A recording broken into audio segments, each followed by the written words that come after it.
Well, thank you so much for being here, Melissa. It's been a while since I've seen you. Thank you for having me. I'm very excited to be having this conversation today. God, of course. I've wanted to talk about statisticity and money here for a long time, and you're like the person to do that with. And we've worked together. We met through one of my friends in my coaching program, and you just like radicalized my relationship with money. So I'm excited to bring that to everyone here. Ooh, I haven't heard you say that before, so that's exciting to Oh, hear that I absolutely. radicalized. Yeah, that's Oh, incredible. yeah. I Good. mean, like Monarch, all of it. Like I tell people all the time in the tap. So absolutely. Absolutely. No, you are like the best. So Hmm, yes. I thank would you. love for you to introduce yourself in any way that feels good and just tell people who you are a little bit. Yeah, I'm Melissa Middlestat. I go by Melissa Mitt because that's a lot easier to spell. And I'm an accredited financial counselor. I started my financial coaching journey about 3.5, 4 years ago. Um, I had gone through my own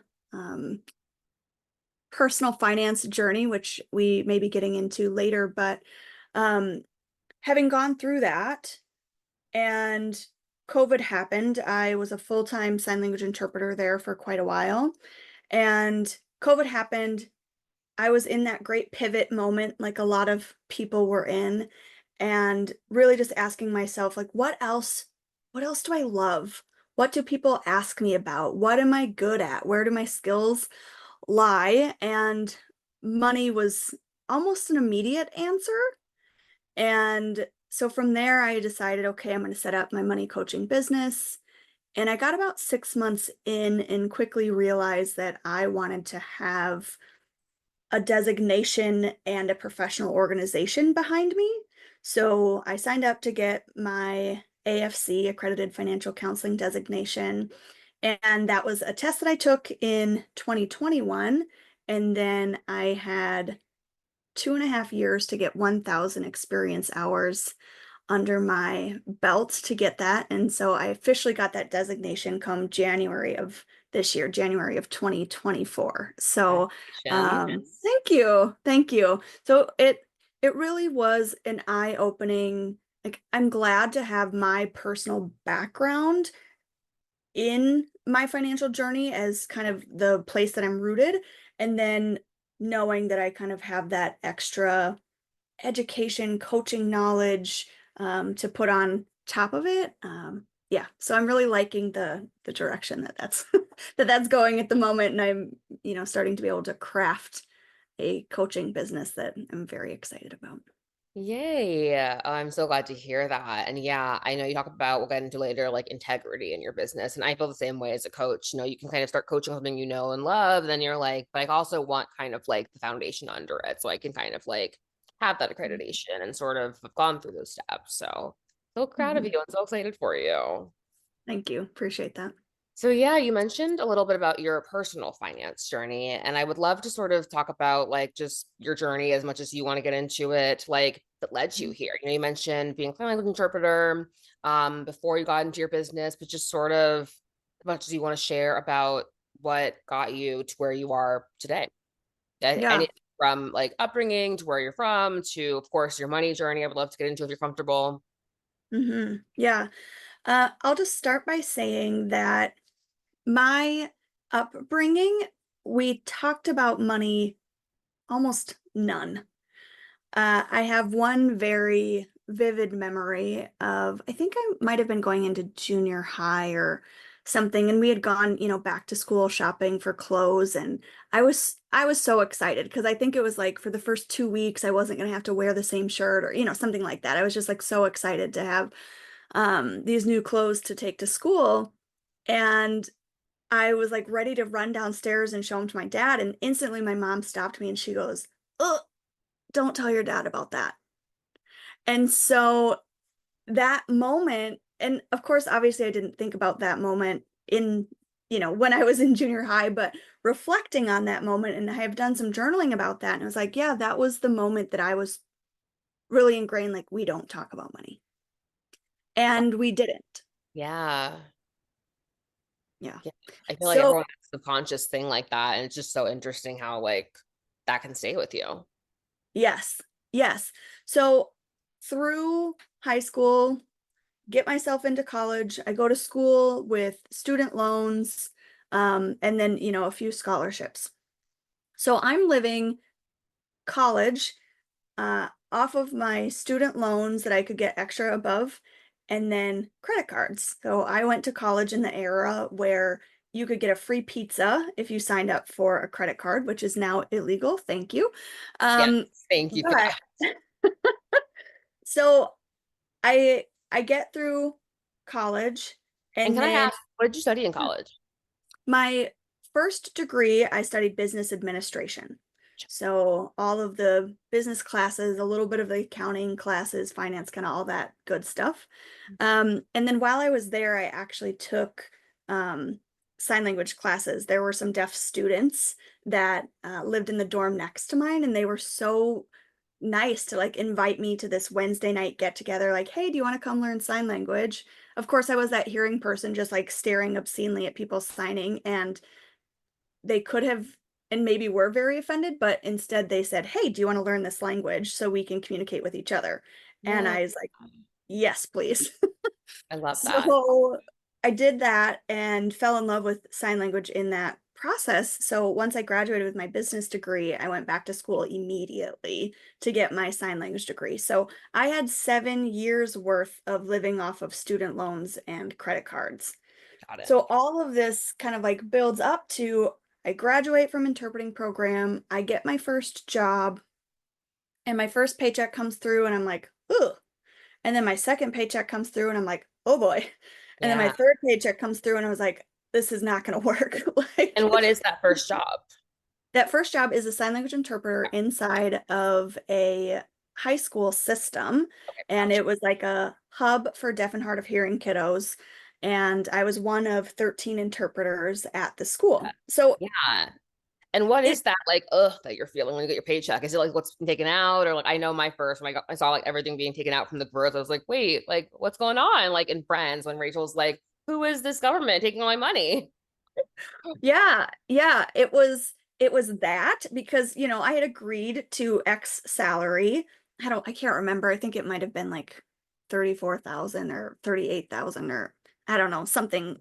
Um, maybe I'm not pulling the exact number because I've No, all got good. that in the back of my mind. But right, so I get that and I see the money that's taken out, but I also am seeing that my credit cards are just getting higher. And so it's like, wait a second. I did all the things, right? I went to college, I got my degree, I agreed to a job, and I'm showing up on time and I'm doing all the things, but the money isn't there to like pay for my life. I it befuddled me, because I was like, well, wait a minute, I got the job and now I should be able to pay for life. Um, and so I have this specific moment where I was, I don't know, maybe 3, 4 paychecks in, and I'm sitting next to a colleague of mine. I'm on this couch in the staff lounge and I'm just bawling. And I Wow. am, Um, I'm like, how do I make this work? I got yeah. this job that I love.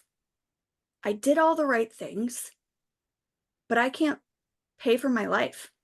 Like it was this horrible like sinking feeling in my stomach that I was like, what do I do? It felt Yeah. like things were kind of crumbling around me in that moment. Yeah. Do you remember like what your worst fear was in that moment? Or like what was sort of the Mhm. like that sinking feeling of like what was going through your mind? My worst fear was I worked so hard to get where I am. I got this job that I'm in love with, and now I'm going to have to quit. Oh, I'm going to have to figure out another way to make money. I'm going to have to do something else. I'm going to have to give up everything that I just worked for because the money wasn't cutting it. okay. And so, very well, divine intervention. Uh, Not the same colleague that I was sitting with, but we go down into the interpreter room and we kind of like start talking about money a little bit. I start crying a little bit. And another colleague was like, Melissa, maybe it's because you don't understand how to manage money. Wow. And in that moment, Yeah.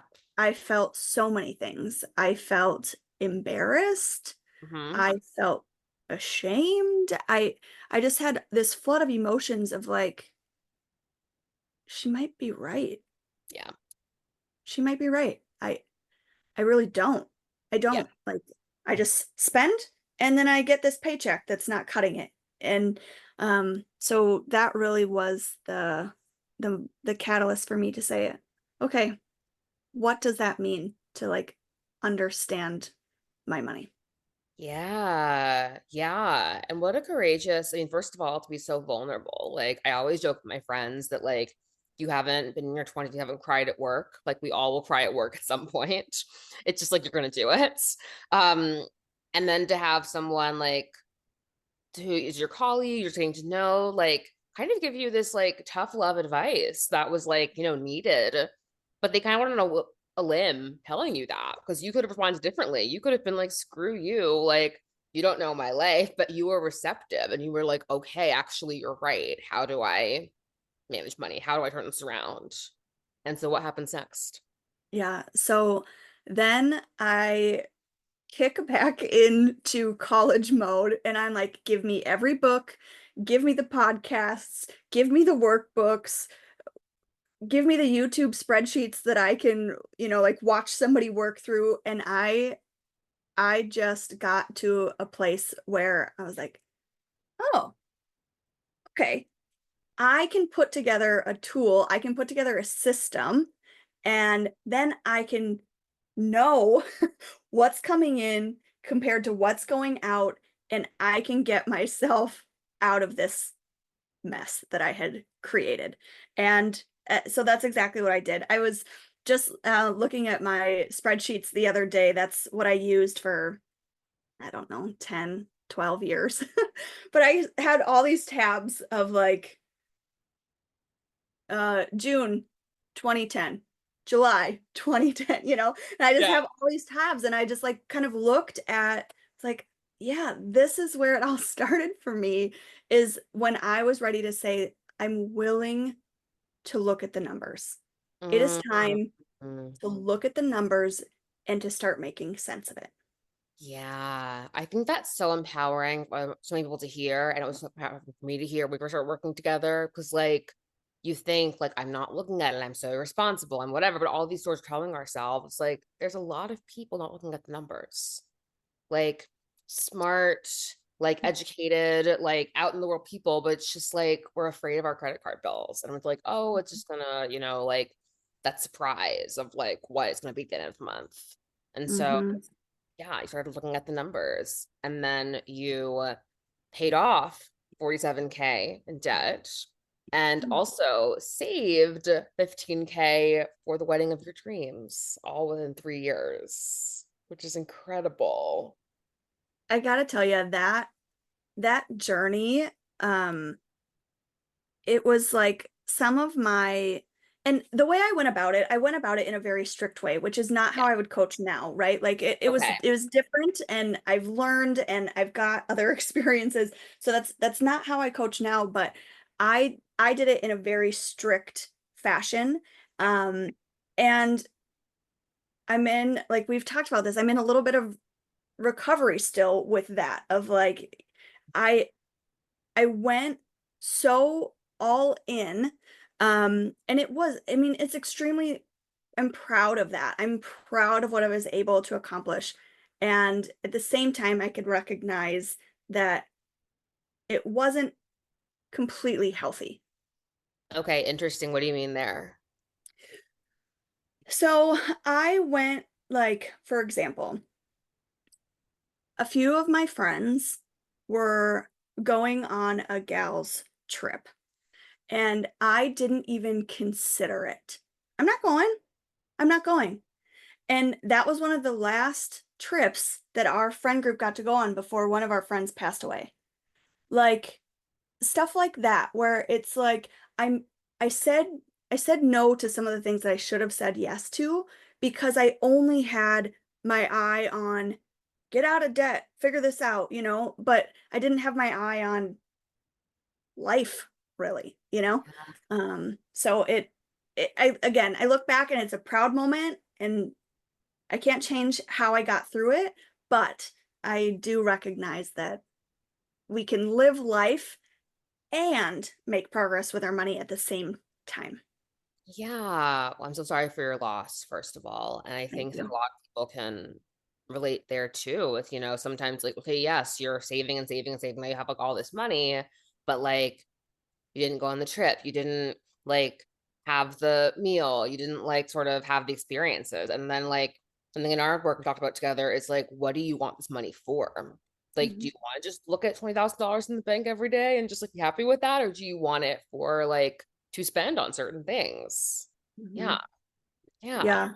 Yeah, I love that, and part of too what is so important is I'm remembering this one workshop that I was giving, and I had told somebody that I was in the midst of saving for my husband and I's our 15-year wedding anniversary, and the trip was going to be somewhere in the 15K range, and somebody was like, "How how are you even comfortable spending that much money on a trip?" And Mhm. I was like, "Hmm, okay, let's dive into that because my Yeah. like what I am trying to empower people to do is to be able to spend without the guilt attached to it. Like Right. you you made that money, you earned it, and so we get to spend it on things that bring us joy. And so it was just a very interesting moment. And I'm glad it happened because there was like 200 people there. And it was a chance for me to say, let's pause and just talk about that. Like, I am telling you that I want to spend $15,000 on a vacation and I want to do that guilt free. So let's talk through what that can look like. So anyway, it was just Uh, a I fun love moment. that. And that was for your 15-year anniversary, right? Yes, And so yes. like I'm a numerology girl, so like 15K, 15-year anniversary, 15K for the first wedding. Like that's so good. Like you gotta get a 15 like necklace or something. You gotta do something with us.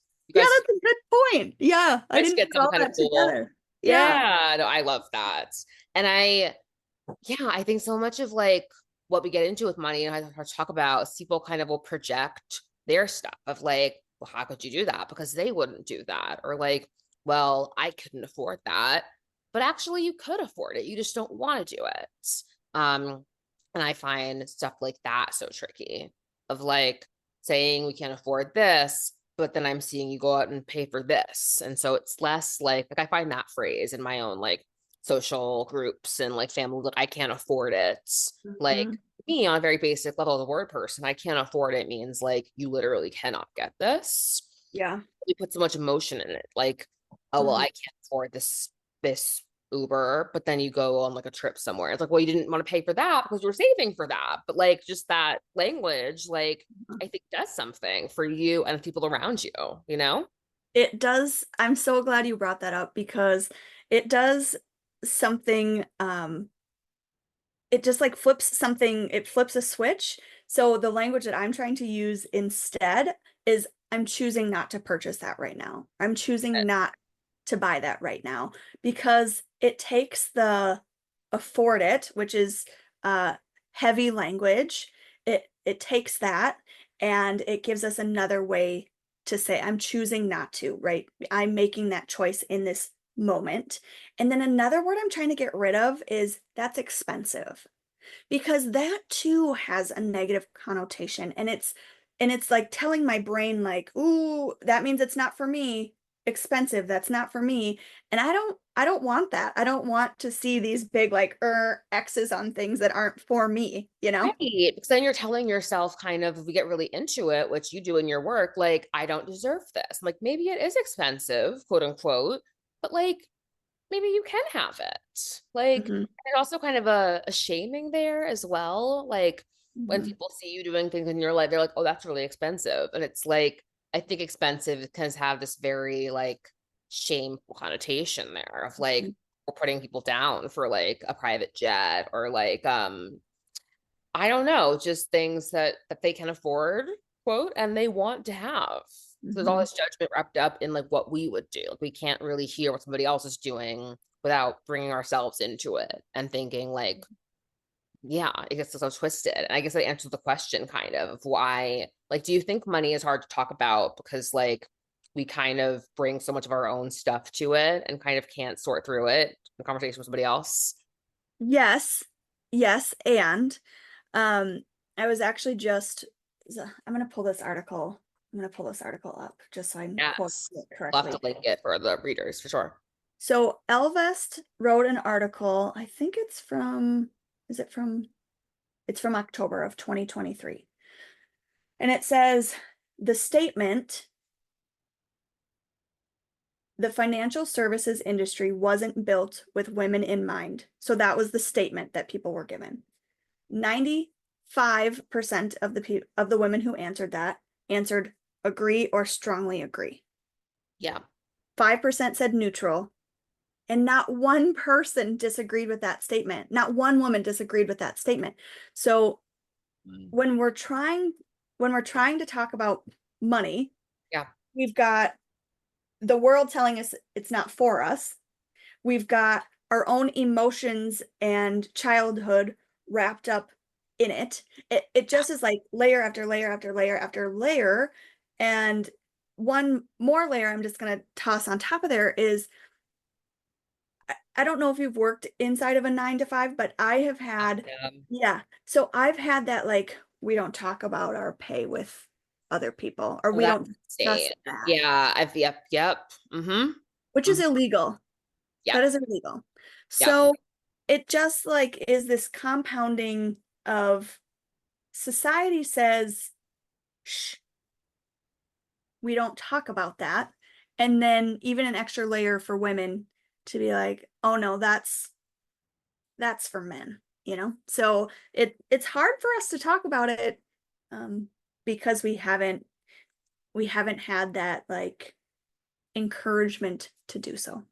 Yeah, it's oppressive. And I mean, like, we don't talk about our salaries. You and I work at the same place, we have the same job, and you're making like double what I'm making, and I don't even know that. Like, you can empower me to make more. And then also, like, it can also put us against each other of like, well, I shouldn't tell her I'm making this amount because then maybe I won't make that amount. And like the piece of the pie and like us all being empowered. It's just, I wrote Hmm. my book about when I was temping once and I found out I was making less than my white male counterpart. And the temp agent tried to be like, well, he's doing a different job than you and blah, blah. I'm like, he's literally sitting next to me and he told me that he's not. Like, and I was so lucky that he was an ally in that situation, but so many people are not. And then I Yeah. think too, have you heard of the business salary transparent? So of the states that are passing that law, is that what you mean? So it's like so yes, but also there's a girl and her husband, woman, I'm sorry, and they go around different cities and ask people how much they make and their roles and all of that. It's a really cool account and they have like a database and all that and their own podcast. Got Yeah, it. Okay. I love them because again, I talk about how it is illegal and you can't, not share your salaries. And when people do share and she asks them like, what do you make and do you feel well compensated? And really getting into that nitty gritty, I think is so important for all that kind of transparency. So I love Mm-hmm. that. Yeah. Yeah. Yeah. Same. Like you said, it's the empowerment. It's the empowerment of it. It's like you had you had a white male counterpart sitting feet from you, I Look, imagine. right next to me. Look at the email. It was like, nope, that's not true. Like, it's not true. It's insane. It's insane. And it only took me going to my manager and saying to her, like, I'm gonna have to leave. And like I was watching a video, Ellen Pompeo, I'll link to this really great video when she like was announced she had the highest paying like check in South Hollywood like years ago. And she was talking about like even as this high paid Hollywood actress, it was very hard for her on Grey's Anatomy when she's playing Meredith Grey. They're paying Derek Shepherd, that actor, more than her because he's like the star. And it's like, but the show is called Grey's Anatomy, and she's the literal star of the show. And she talked about, like how being willing to walk is so important. Like you only have power, and you're like, I'm gonna leave, and that's a privilege. Like Yeah. being able to, like, I might get out of here and just go. Like a lot of people can't do that. So just the empowerment piece is everything to me. Absolutely. Yes. And so, Yes. what does it look like like to have an authentic relationship with money? And how are you helping your clients do that? Mhm. I like to say, let's consider our relationship with money how you would consider your relationship with a best friend, right? Ooh. Yeah.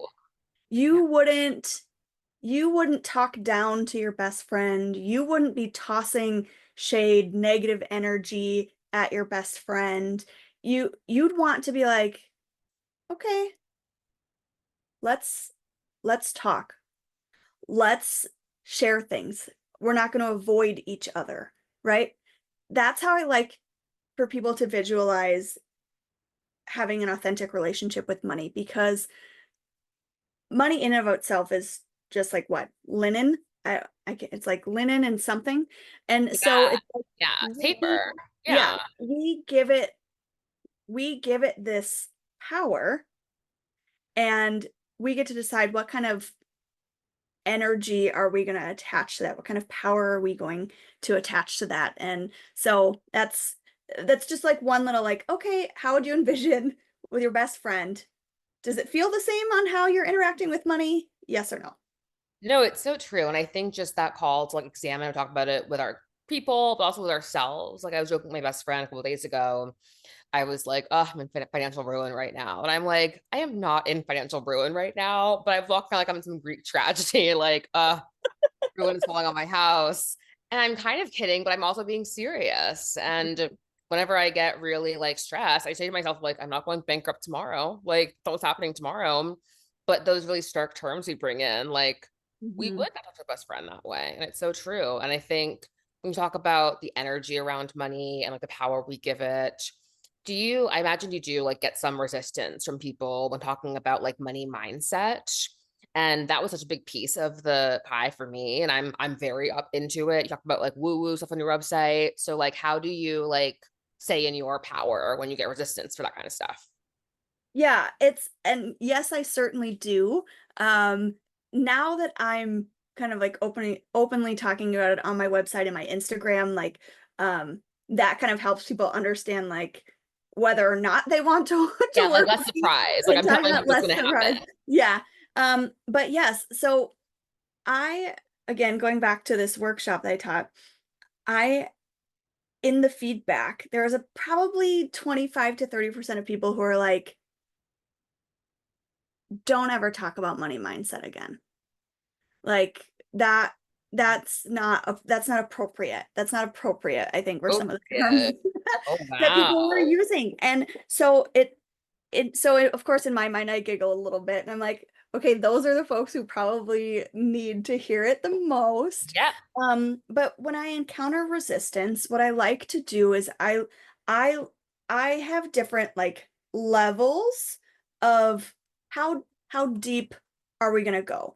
And so I'll start at like level 1 to be like, okay, um can can we do like a money journal? So if you're looking at your checking account, just write down what feeling pops up. You could even do like a smiley face, a sad face, or a straight face, right? Like, are you happy when you're looking at it? Are you like so? Or are you like, ugh, when you're looking at it? And even just like start there. Like that can even start like opening the doors to money mindset, is just to recognizing that, because some people don't recognize that there is a mindset attached to it, right? Like they've just kept it so separate for so long that like, oh, so then just like that little tiny bit of journaling can help. Or are you open to creating a money mantra?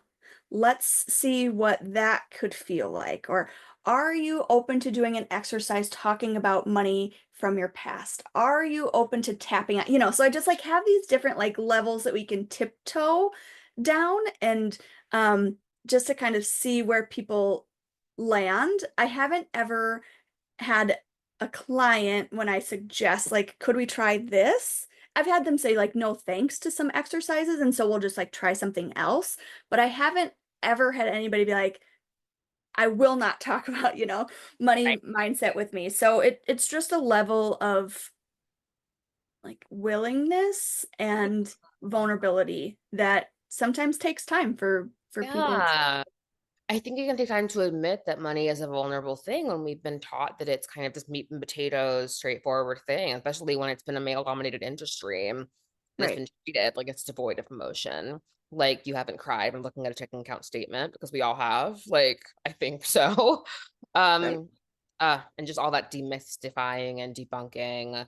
I want to get into some of like the terms that you demystify and like contextualize. But I also want to go back to debt for a second, talk about vulnerability and all of that, because you talked Yeah. about being debt free for quite a while. Um, and then some like RV stuff, I think you mentioned. And so like just the idea of like taking the shame out of debt. And like I think a lot of people walk around with this feeling of like I'm a bad person if I have Mhm. debt. Like good people don't have debt. Like good Mhm. people pay their statement balances. Like all of these things that we tell ourselves that feel very ingrained in the fabric. And like talk Mhm. about that a little bit. Yeah. I just had somebody, a journalist from The Muse, Ooh. was writing an article about, um, is being debt free the new rich? Oh. And so I responded back to that in saying, I don't think so. And I was able to provide some context to debt free in and of itself.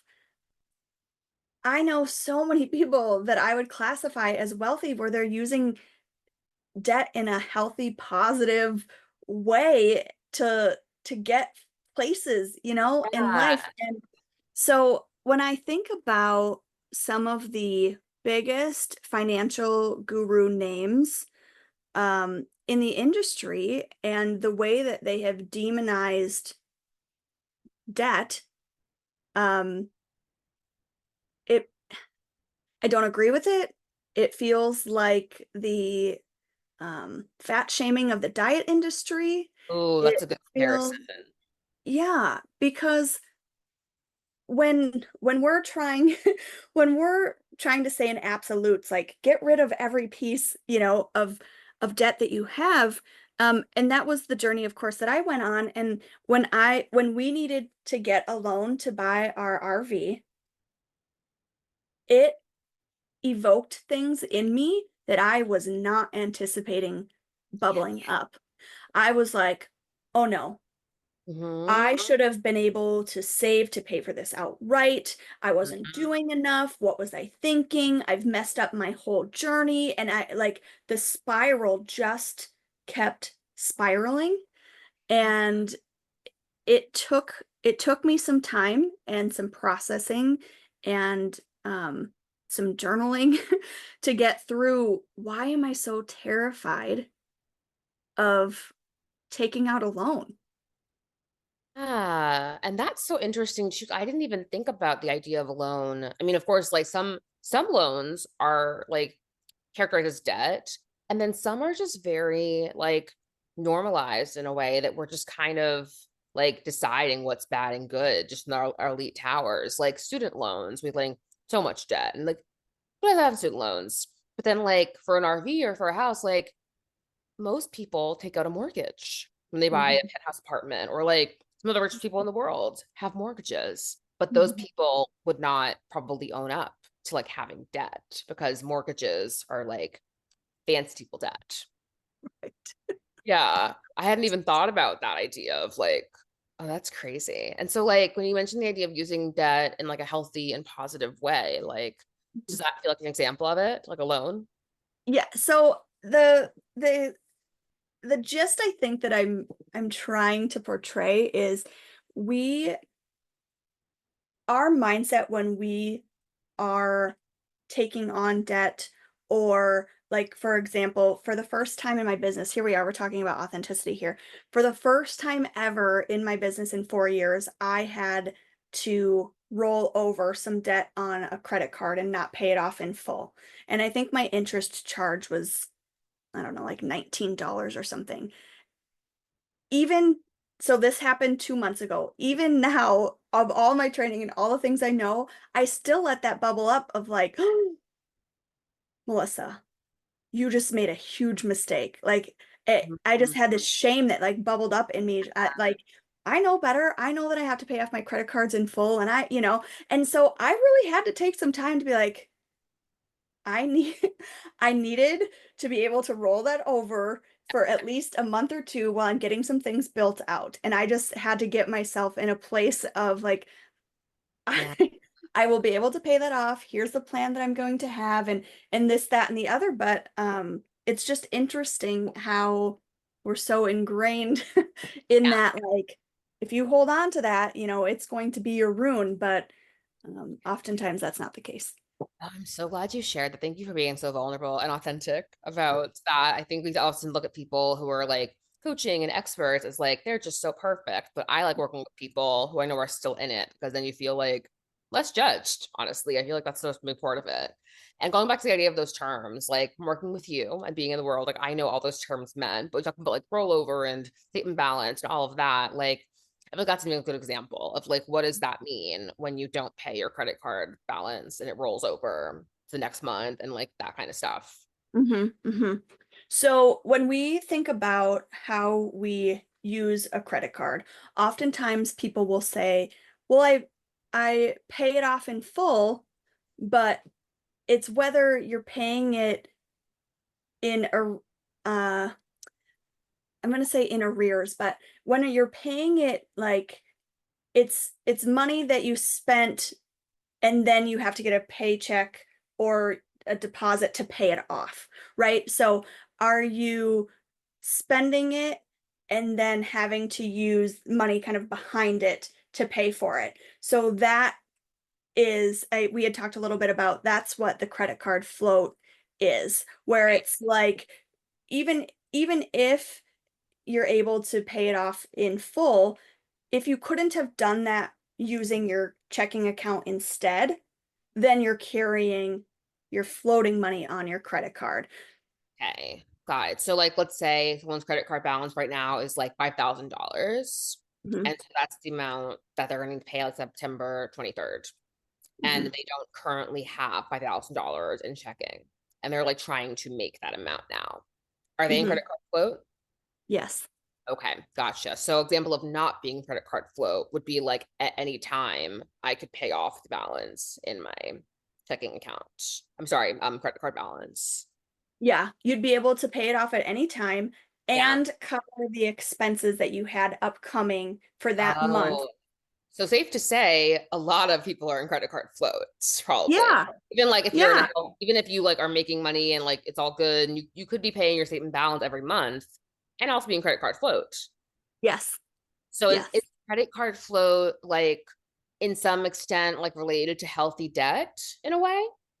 So, and it's it's all like to use credit cards, just like we were talking about using debt in a healthy way. Using credit cards in a healthy way can happen also because that is a resource that we can use to get points, to get mileage, to get cash back. Like that is a Yeah, resource that we can use, right? And then to be able to um, have so that's the resource that we can use, and then we go to our checking account then to take care of that. So when we're using that in a healthy cycle, that feels good. yeah. But then when we get to the point where it's like now we're falling so far behind and that credit card just keeps rising, Right, like when that you're not paying savings balance. yeah, that's when those emotions of like, oh, now I'm overwhelming myself. That's when those emotions come in. Yeah, and like when you can be living your life and doing your thing and it's all fine, but you are just kind of amassing this debt that's coming up. Mhm. Yeah. Yeah.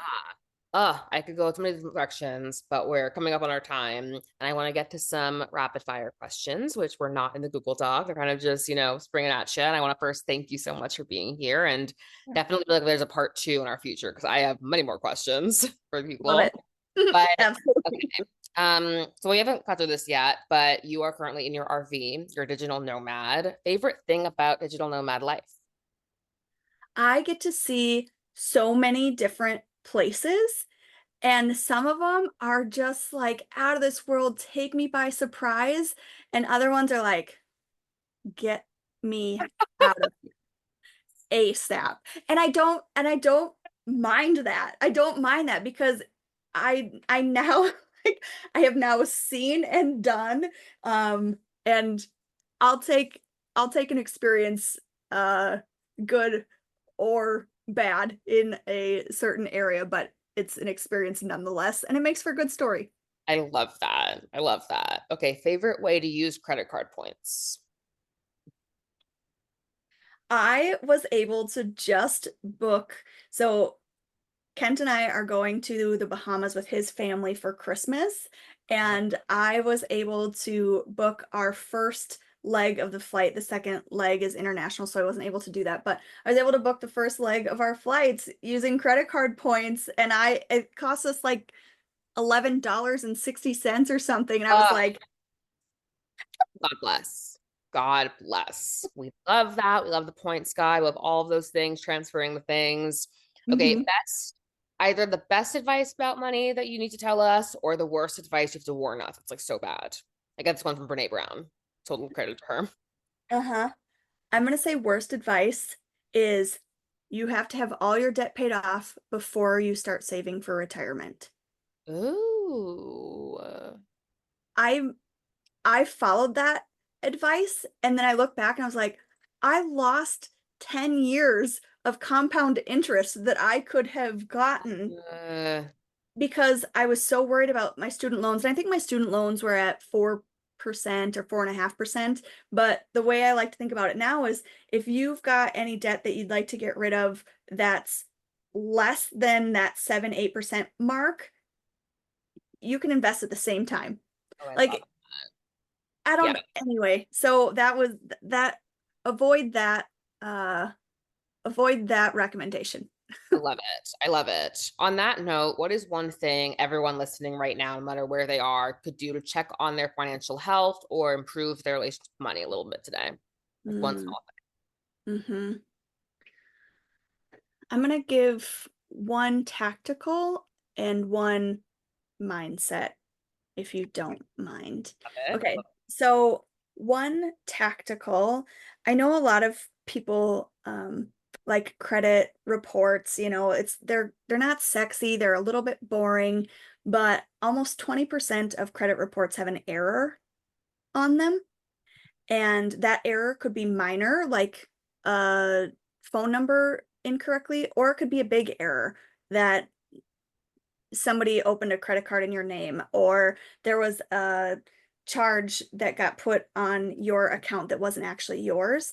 And that can have a big impact on your credit score. Yeah, So we know that our credit score is important for lending and all these things. So if you could just do a quick check on your credit report and through all three agencies, Equifax, Experian, TransUnion, and just do a little like, is everything all in good, all well and good there? So that would be my one tip on the tactical side. And then on the mindset side, I am a huge fan of creating mantras. yeah, And one thing that happens when we create mantras sometimes um let's say I create a mantra that's like I'm going to be a millionaire tomorrow and then my brain goes no you're not, right? So we need to create a mantra that feels like a good stretch but isn't going to shut our brain down. yeah. Do you have an So example? yeah, okay, so if the I'm going to be a millionaire tomorrow, right, like if that's too much, okay, so for me Melissa, I don't think I to say I'm going to be a millionaire tomorrow, I'm not sure that my brain will believe that. But if I can say, I'm going to, I'm going to have my first 10K month in my business or something like that, right? Like that feels like good. That feels like, yeah, I can make that happen. And then I can do the I'll be a millionaire later, Yeah. right? So it's like I want to do something that feels good and it's going to be a little Hey, bit of a and like stretch, on but your way. not not shut my brain down because the second we shut our brains down, Yes. that mantra is going to be working against us instead of for us. Oh, I love that. And the very last one, what's authenticity mean to you right now in this moment? It means being honest about what we're experiencing. When we aren't willing, and whether that's with ourselves in a journal, a best friend, a hired professional, um, if we're not willing, then we won't know what steps to take next. Love that. I love that. You left us with such great tactical and mindset and just all around good information. We're going to link all of your stuff so people can find you and work with you. And I'm going to go to your website and book an appointment. And I'm just so grateful to know you, Melissa. So thank you again for being here. So grateful to know you also. I really appreciate our ability to be able to chat openly and freely. Me too.